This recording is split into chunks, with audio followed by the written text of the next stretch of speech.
Habang mataas ang singil sa kuryente, tipid-tipid muna tayo sa konsumo. Mainam din daw na pag-aralan ang ating electric bill. Alin nga ba sa mga nakasulat doon ang kuryente na aktual nating ginagamit?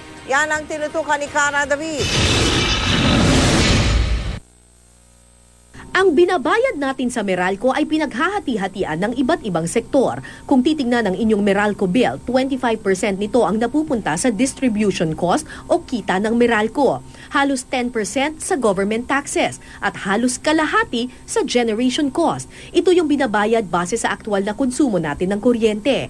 Mas malakas ang konsumo, mas malaki ang generation cost. Kada buwan, naglalaro sa 3,800 to 4,000 pesos yung binabayaran ko sa Meralco. Pero come December, asahan nyo na natataas ang babayaran nyo sa Meralco dahil magkakaroon nga ng power rate hike. 2 pesos and 41 centavos ang idadagdag sa Meralco bill ninyo. Anong ibig sabihin nito? Kunin ninyo yung total kilowatt hour ninyo doon sa billing info. In my case, it's 351. So, 351 times yung 2 pesos and 41 centavos na power rate hike equals 845 pesos and 91 centavos. So, ganyan kalaki yung idadagdag ko doon sa buwang-buwang 4,000 pesos na binabayaran ko. Ang sabi ng Meralco, mas mataas ang konsumo, mas mataas pa ang babayaran ninyong dagdag. Pero ayon sa Meralco, sa December lang mararamdaman ang ganito kalaking dagdag. Inutay-utay kasi nila ang power rate hike. 4 pesos and 15 centavos talaga ang kabuoang power rate hike. Pero dahil hinati-hati nila ito sa loob ng 3 buwan, sa Disyembre, 2 pesos and 41 centavos lamang ang dagdag singil.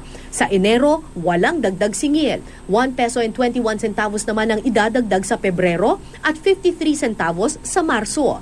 Pagdating ng Abril, balik normal na raw ang bayarin. Wala ning isang kusing maiwan sa amin dito. Completely pass-through. Like for example, kung piso namin babayad sa generator, kasi yung invoice nila nakalagay doon kung magkano babayaran namin. Eksakto kung ano yung sinisingil nila sa amin, yun din ang re-remit namin sa kanila matapos namin itong singilin sa mga customers. So, ang tataas lang generation charge at... Generation charge, may portion ng transmission at taxes.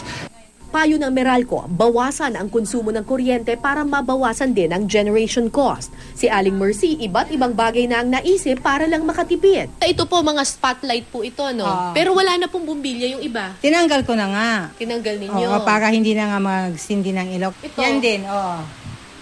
Yan din, tinanggal ko na rin. Para hindi na rin magsindi na nga ng ilaw kasi masyadong marami na. Ang Christmas tree, sa araw ng Pasko na lang daw bubuksan ang Christmas lights.